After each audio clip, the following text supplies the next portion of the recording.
Luz Escobar es una destacada periodista cubana y activista por la libertad de expresión y los derechos humanos. Durante muchos años trabajó para el medio independiente 14 y medio, fundado por Giovanni Sánchez, donde su trabajo puso contra las cuerdas al discurso oficial del totalitarismo cubano.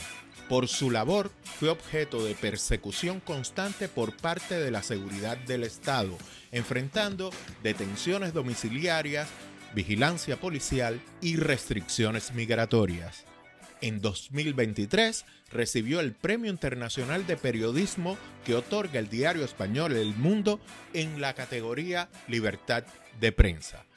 A través de su escritura, ha logrado exponer la realidad cubana y destacar las voces silenciadas por el régimen. Su experiencia refleja el alto costo personal de ejercer el periodismo en Cuba. Hoy, en Solución Democracia, Luz Escobar. Desde chiquita estuve rodeada de periodistas. Mi papá trabajaba en una revista que se llamaba Revista Cuba Internacional y mi mamá también. Mi mamá era fotógrafa y mi papá era periodista, reportero de ahí, compartía con varias personas que después se volvieron periodistas importantes y escritores también reconocidos en el ámbito cubano. Pero el hecho de haber crecido ahí a mí no me dio esa vocación. O sea, yo no tenía la vocación de periodista. Sí me gustaba mucho la fotografía, sí compartía mucho con mi mamá esa pasión por dar testimonio a través de la fotografía.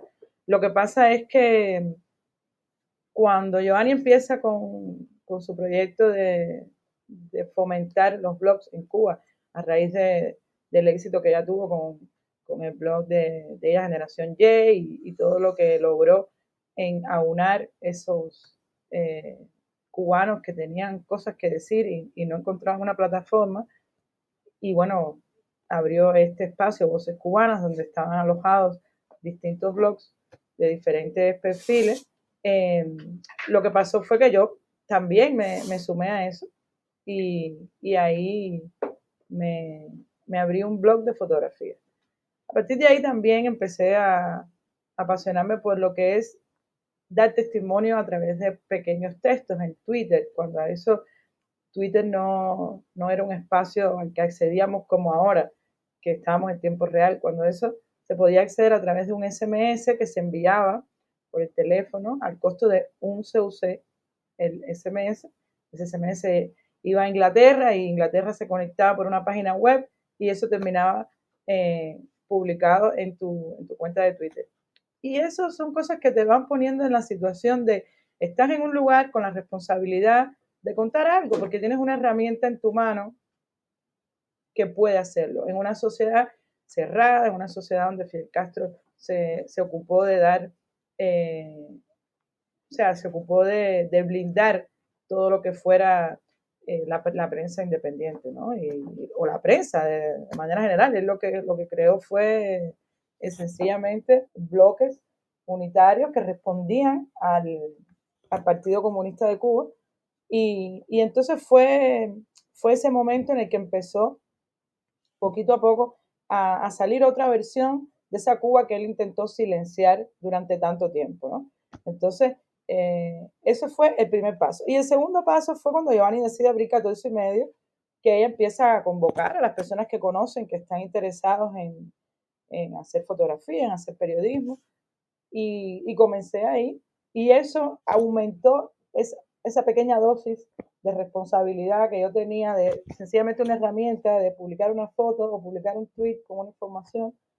Imagínate tú tener un diario al que tiene acceso un montón de personas en el mundo entero. Y en el caso de Cuba, desgraciadamente desde que nacimos estaba ese periódico digital bloqueado y lo sigue estando, pero siempre encontramos formas de llegar, ¿no?, a la gente a través de resúmenes de PDF, a través de boletines por correo electrónico, y la responsabilidad aumentó.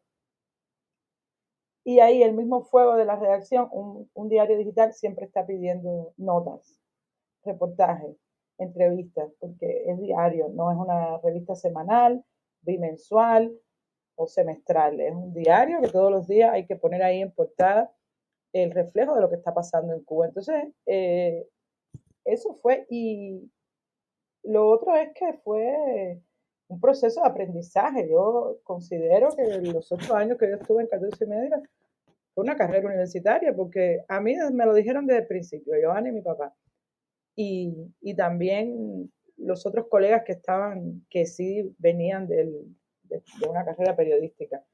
El periodismo se aprende haciéndolo. O sea, en ninguna escuela te enseñan a hacer periodismo, eso no existe. De hecho, muchas veces te deforma. Y en el caso de Cuba sabemos los problemas serios que tiene esa facultad. Entonces, yo ahí poco a poco, a partir de mis experiencias más primarias, empecé a publicar una crónica, una nota, una entrevista, una reseña de un concierto, de una exposición, y así fue como llegué al periodismo. Y bueno, ya hoy por hoy estoy en el exilio, y yo creo que hay muchas más herramientas de manera general, y yo en lo particular tengo también muchas más herramientas, a pesar de que, por desgracia, no, no pude seguir haciendo periodismo dentro de Cuba. El periodismo independiente cubano irrumpió como una fuerza capaz de llevarle al cubano su propia realidad. Además del trabajo político y de activismo, lo cotidiano se convirtió en una forma de autoconocimiento que generó también una conciencia muy profunda en la sociedad civil cubana. La prensa independiente puso contra la pared a la propia prensa oficial, obligándola a buscar en la realidad cotidiana también noticias. Sobre este tema quisimos preguntarle a Luz Escobar. En el caso cubano es muy singular. La prensa vino a llenar, bueno, la prensa independiente, en este caso hay que ponerle apellido, porque la otra sabemos lo que es, vino a llenar un hueco informativo, pero un hueco informativo que el cubano estaba deseoso de completar. Recordemos que muchísimos cubanos sintonizaban Radio Martí en un radiecito con un pechero para poderlo escuchar y tener las informaciones que no le llegaban. Sabemos perfectamente las ansias que tenía el cubano de tener información. Pero por otro lado, también teníamos el conocimiento y la convicción de que la información en manos de los cubanos podría abrir esa brecha. Y lo demostró la vida, lo demostró el paso del tiempo. En diciembre de 2018 los cubanos tuvieron internet, y en julio de 2021 estaba pasando lo que durante décadas se venía deseando, pronosticando, que era una salida masiva de los cubanos a las calles pidiendo el fin de la dictadura. Y pasó únicamente porque había internet y porque los cubanos tenían las herramientas para informarse, para comunicarse entre ellos y para saber que había salido San Antonio, que después salió Palma Soriano, que después salió Matanzas, que estaba en el Capitolio, que iban, ok, eso es muy importante. Entonces, nosotros, por un lado, con la convicción de que la información podía ser esa luz que iluminara este camino hacia la conciencia cívica de que había que encontrar la democracia, y por otro lado, la convicción del cubano de, de que informarse era importante. Esas dos cosas se unieron. Y el trabajo de la prensa independiente no solamente estuvo enfocado en darle visibilidad a la sociedad civil, que de manera incipiente en un principio estaba haciendo oposición, sino también a personas que tenían una buena idea, una galería independiente, un negocio particular, una historia de vida que ilustra de pronto que a lo mejor en el campo hay una persona que hace herraduras eh, para su caballo y eso, qué sé yo. Eso también, la prensa independiente también fue a recoger esas historias que la prensa oficial ningunea, que la prensa oficial olvida, porque no le interesa dar ese cuadro de Cuba. Ellos quieren dar un cuadro de Cuba homogéneo, gris, de que triunfalismo ese de que todo el mundo vaya al surco de manera unánime a sacar boniatos, o de que todo el mundo va a marchar al desfile el 1 de mayo con una misma consigna, cuando Cuba es una sociedad diversa, variada.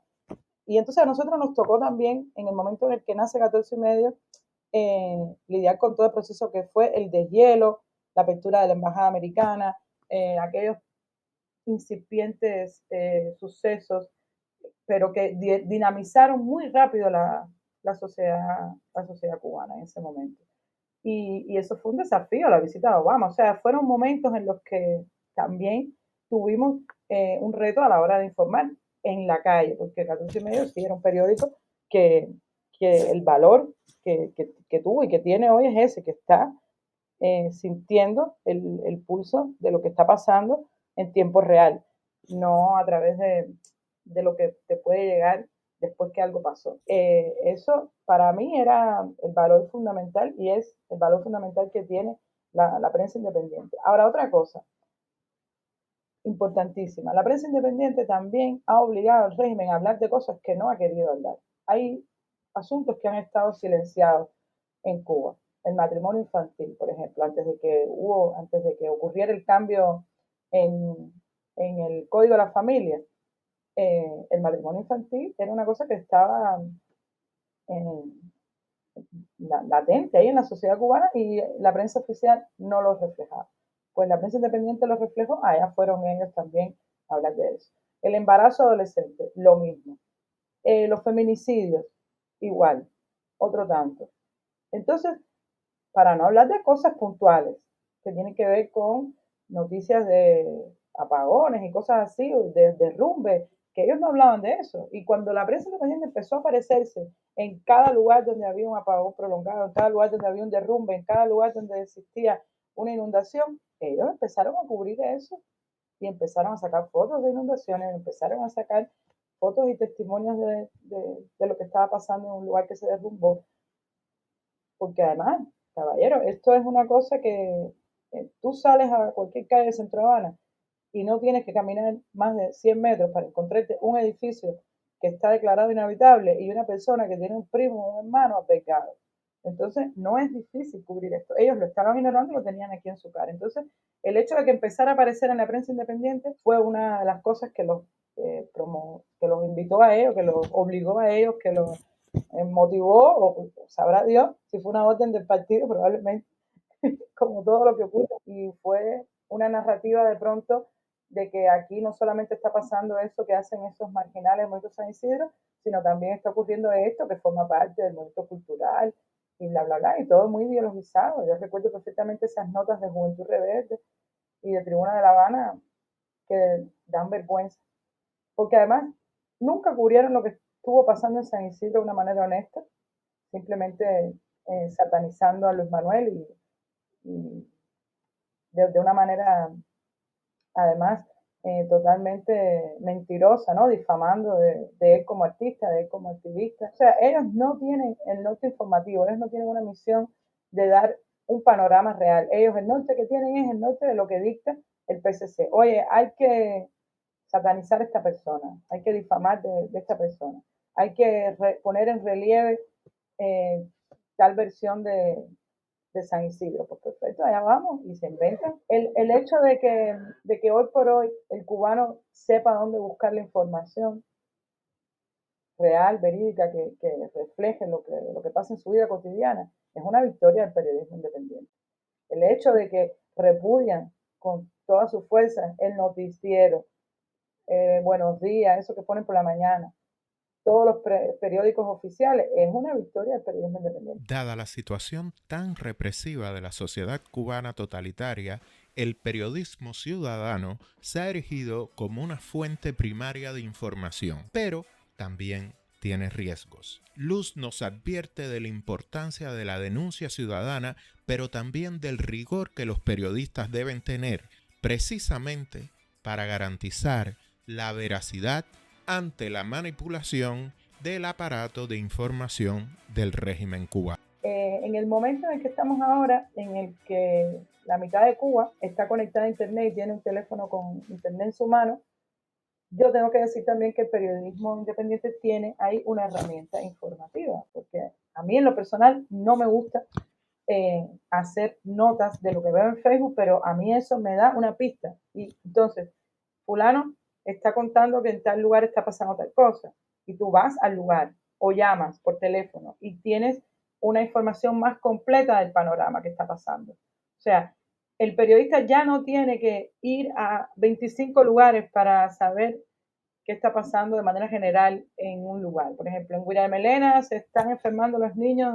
Tú sencillamente haces un rastreo de las publicaciones de Guiramelena y ya tú vas al terreno con una idea de lo que está pasando. No tienes que zapatear todo Guiramelena, no. Tú puedes ir ya a los lugares directamente. Eso es una economía de recursos para el periodismo. Y eso está funcionando en todas las redacciones del mundo. Mira, el periodismo ciudadano, hoy por hoy, voy a empezar de atrás para adelante, está siendo vital. ¿Por qué? Porque está llenando un hueco. Muchos de los periodistas hemos tenido que salir al exilio, es mi caso, ¿no? Y los que están en Cuba, muchos están trabajando con seudónimos, otros bajo una identidad protegida, y son muy pocos los que están trabajando dando su nombre, y los que están haciendo eso están recibiendo todo el fuego de la represión, que sabemos cómo es, sabemos que van creciendo y sabemos que no se detiene hasta que ellos logran su objetivo de que tú o dejes de publicar, como han hecho muchos, o que vayas al exilio, como hemos hecho muchos, o sencillamente nada, te destruyen, ¿no? De hecho, es una de las herramientas que ellos tienen. Entonces yo creo que el periodismo ciudadano ahora mismo está también cubriendo ese hueco. O sea, tú eres periodista, ok, no puedes informar porque te fuiste al exilio o estás informando desde el exilio, que es otra manera de informar, pero es bastante distinta.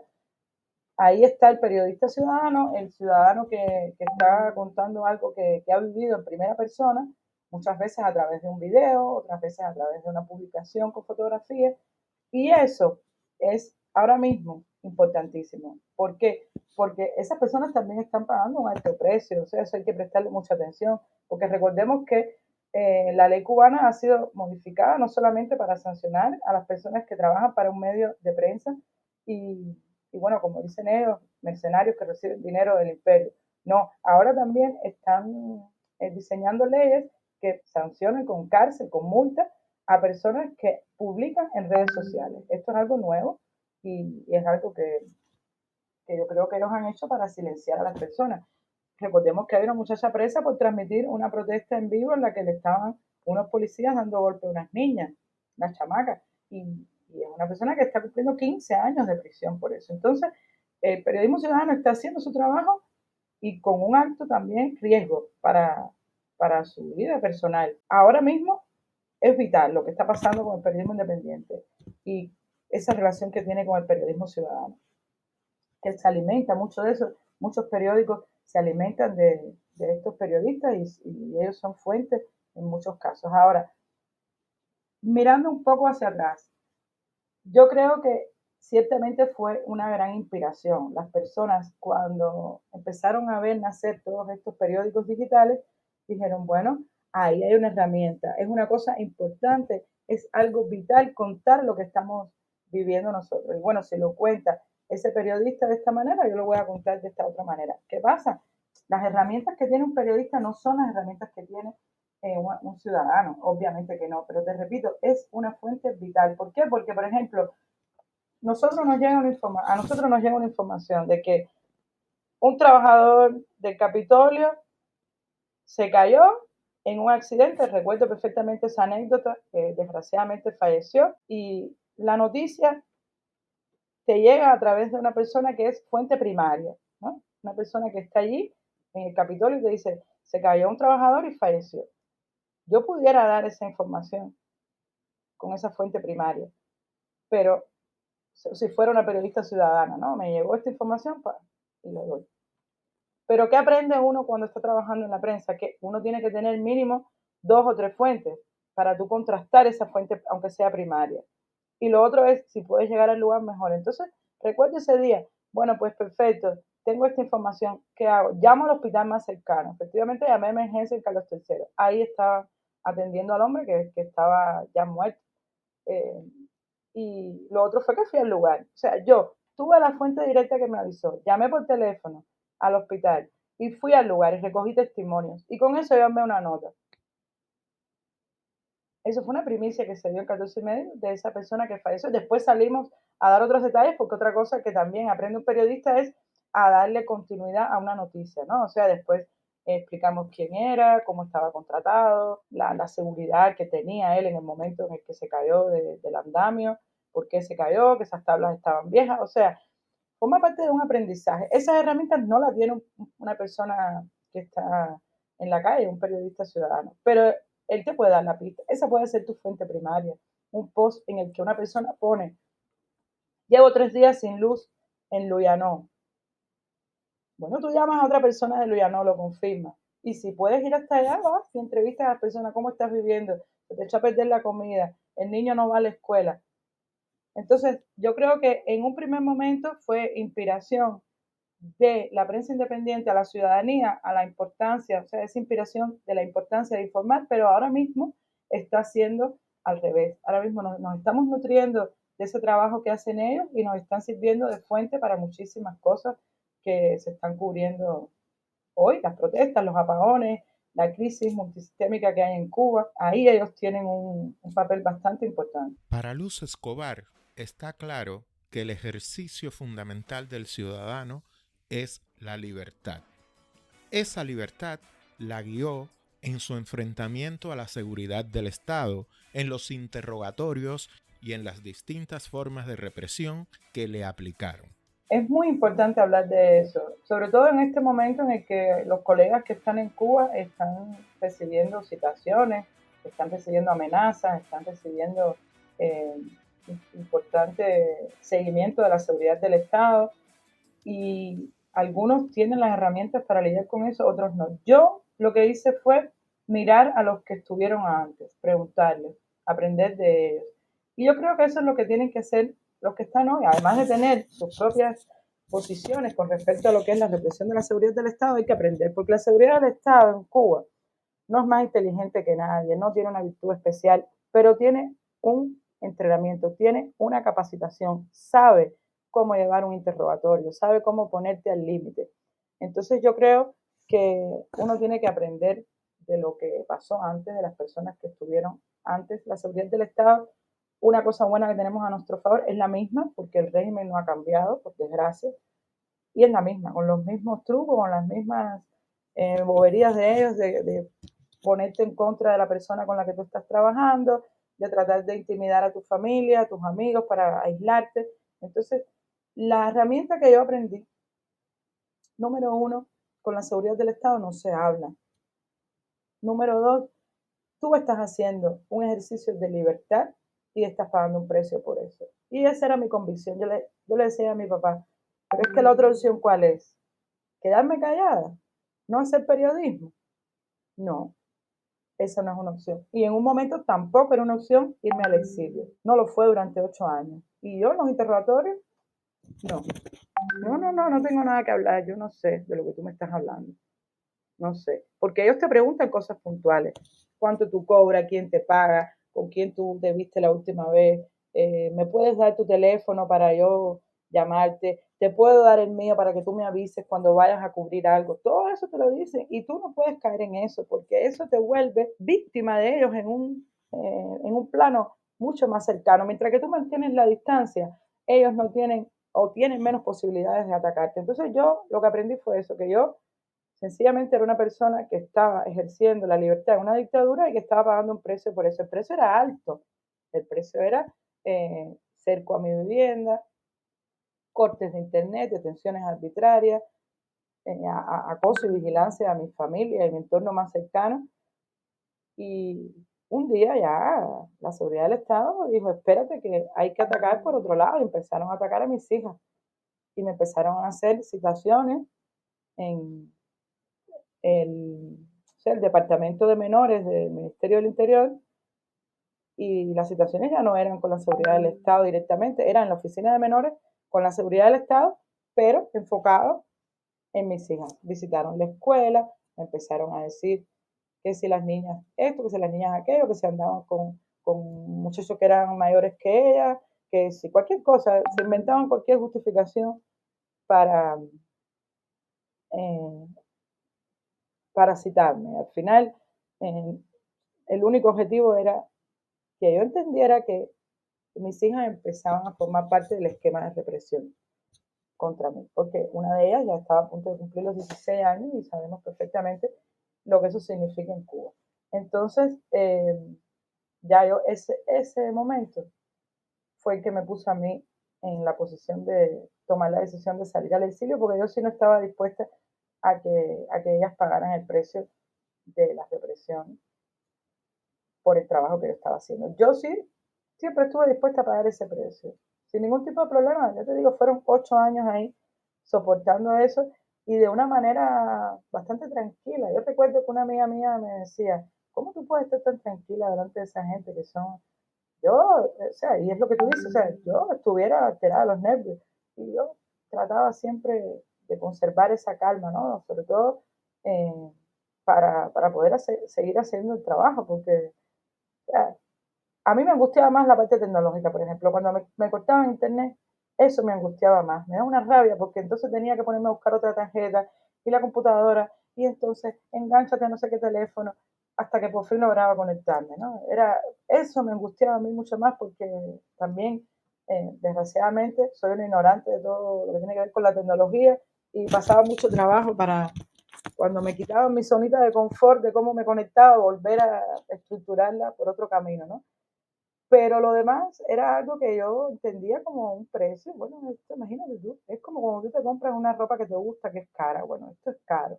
Es caro ser libre en Cuba, es carísimo. Mira a Luis Manuel Otero en la cárcel, mira a Michael Osorbo en la cárcel, Félix Navarro, José Daniel Ferrer, imagínate tú, Lisandra Góngora, María Cristina Garrido, ahí están todas ellas, todos ellos, pagando el precio de ser personas libres en Cuba. Una de las paradojas a las que nos enfrentamos como sociedad civil cubana es al hecho de que el régimen tiene representatividad y legitimidad en la comunidad internacional.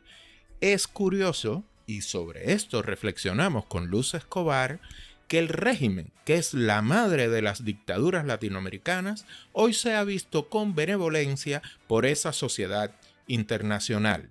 El papel de la prensa independiente es acompañar al activismo y denunciar la realidad cubana a fin de que esa misma comunidad internacional que hoy acoge al régimen con cierta benevolencia empiece a entender nuestra realidad, empiece a comprender el sufrimiento del pueblo cubano. Mira, yo tengo una teoría. Fidel Castro levantó un muro de credibilidad sobre la base de mentiras, de humo. Es un muro sólido en el cual hemos ido abriendo pequeñas grietas con información, con testimonios, con hechos, o sea, que son innegables, ¿no? Pero esas pequeñas grietas, o sea, no son eh, suficientes para tumbar ese muro. Ese muro está ahí todavía, yo lo siento. Yo lo siento cuando ven que Venezuela es una dictadura, Nicaragua es una dictadura y Cuba es ahí una cosa singular en la que la gente prefiere esa persona que lleva ahí tantos años y que no da libertad. O sea, eso no lo puedo comprender. Todo el mundo sabe, no es un secreto para nadie, que Cuba es la madre, la dictadura madre de la dictadura de Venezuela y la dictadura de Nicaragua. Eso lo sabe todo el mundo. Sin embargo, hoy se está hablando de la dictadura de Venezuela, del régimen de Nicolás Maduro, y no se está hablando en los términos iguales para la dictadura cubana. Entonces, eso para mí es inexplicable, sobre todo porque hay información que ha ido saliendo. El trabajo de la prensa independiente en Cuba no tiene 10 años. Se ha solidificado en los últimos 10 años, pero es mucho más largo. Y ahí están todas las historias que demuestran que esas personas son ilegítimos en el poder, que esas personas reprimen a las voces disidentes, que esas personas no quieren la democracia a Cuba y por encima de todo eso están dispuestos a que la población cubana pase hambre, miseria y necesidad y además de eso han fragmentado la familia, en fin, es horroroso. Y todo eso está contado en las páginas de los diarios cubanos independientes. Entonces, es inexplicable para mí. Yo trabajo todos los días para que ese muro tenga cada vez más grietas, a ver si se acaba de caer. Un amigo mío me decía el otro día, hay que acabar de tumbar el muro de Berlín del Caribe, y está en Cuba, obviamente, y yo aspiro a que un día eso ocurra, o sea, tiene que caer, o sea, Fidel Castro está muerto desde 2016. su narrativa estuvo muy bien empaquetada, muy bien vendida, pero no es inmortal. Yo creo que nosotros tenemos las herramientas para destruirla, hacerla añicos y levantar no solamente Cuba, sino también eh, la nueva narrativa de lo que es esa Cuba que todos queremos, ¿no? Ahora, ciertamente hay espacios que son sordos a eso. Hay espacios en los que eso no encuentra una recepción adecuada, pero hay espacios que sí, y yo creo que se van a ir conquistando poco a poco todos los espacios y que esa voz del cubano que da testimonio de lo que está pasando hoy y de lo que es Cuba hoy puede llegar más lejos. Yo creo que sí. La persona que no está dispuesta a verlo porque está enamorada de esa idea romántica de la Cuba socialista o porque tiene un interés económico no la va a ver nunca. O sea, con esas personas no hay trabajo que hacer absoluto. Hay muchas personas que están todavía engañadas, literalmente. Yo lo he visto aquí y que tú conversas con ellos y le explicas y entienden perfectamente porque no son ciegos ni fanáticos. Pero con los ciegos, con los fanáticos y con los oportunistas hay poco trabajo que hacer. Esas personas hay que sencillamente tratar de pasarles por arriba con la verdad porque no queda de otra. Yo creo que hay mucho trabajo por hacer y que un dato que me gustaría poner de relieve es que somos muchísimos más ahora que hace 10 o 15 años y yo creo que esa cifra de cubanos que ha ido en aumento en el exilio puede darnos el pie también para entender que si nos unimos en un punto específico podemos avanzar con muchísima más fuerza que lo que se podía avanzar antes, ¿no? Y eso también es una victoria, o sea, que nos podemos apuntar en esta batalla tan triste, porque muchas veces se acaba el día y tú dices, otro día más en que mi familia pasó hambre en Cuba, mi amigo sigue preso en la cárcel, y entonces todo lo que signifique un avance, yo creo que puede empujar más para que la libertad y la democracia acabe de llegar a Cuba y no sigamos padeciendo esta dictadura. Oye, han pasado más de 65 años, es demasiado tiempo, es demasiado tiempo. Ya le toca. Hemos recorrido con Luz Escobar su trayectoria periodística y las preocupaciones que tiene sobre el ejercicio del periodismo en la Cuba actual. Hemos hablado de exilio, pero ahora toca hablar de futuro. En una Cuba democrática también sería necesario, en las palabras de Luz Escobar, una prensa independiente, libre e imparcial. Cuando yo entré en 14 y medio, recuerdo, una de las primeras frases que yo le escuché decir a Giovanni fue, yo quiero ser la piedra en el zapato de esta dictadura, pero quiero ser también la piedra en el zapato del gobierno que comience con una Cuba democrática, porque todos los gobiernos necesitan ser vigilados, ser escrutados así desde la prensa, con esa visión imparcial que se supone que tenemos nosotros desde el periodismo. Entonces, yo creo que es muy importante que desde ahora se vaya fortaleciendo esa idea de que no somos el mural de la oposición, de que no somos el reflejo de la disidencia o de un partido político, sino somos periodistas que lo que estamos es contando lo que pasa, que lo que estamos es cuestionando el poder, exigiendo que cumplan su objetivo, que es brindarle bienestar a los ciudadanos. Entonces, obviamente, el trabajo de la prensa ahí en esa Cuba democrática va a jugar un papel muy importante, pero todas estas organizaciones que hoy están como fortaleciendo el músculo de lo que va, de esa fuerza que va a impulsar el trabajo que van a hacer después, están ahora en ese momento, es un ejercicio y por el momento es importante porque es un trabajo que hay que hacer, porque hay que documentar, hay que acompañar, hay que denunciar todo lo que está pasando hoy en Cuba también, pero tiene esa importancia también, que es la importancia de ir generando instituciones, ir generando asociaciones y organizaciones fuertes para que cuando esa Cuba democrática comience a nacer pueda ser acompañada en todos estos aspectos, o sea, no solamente del periodismo, sino también de la sociedad civil.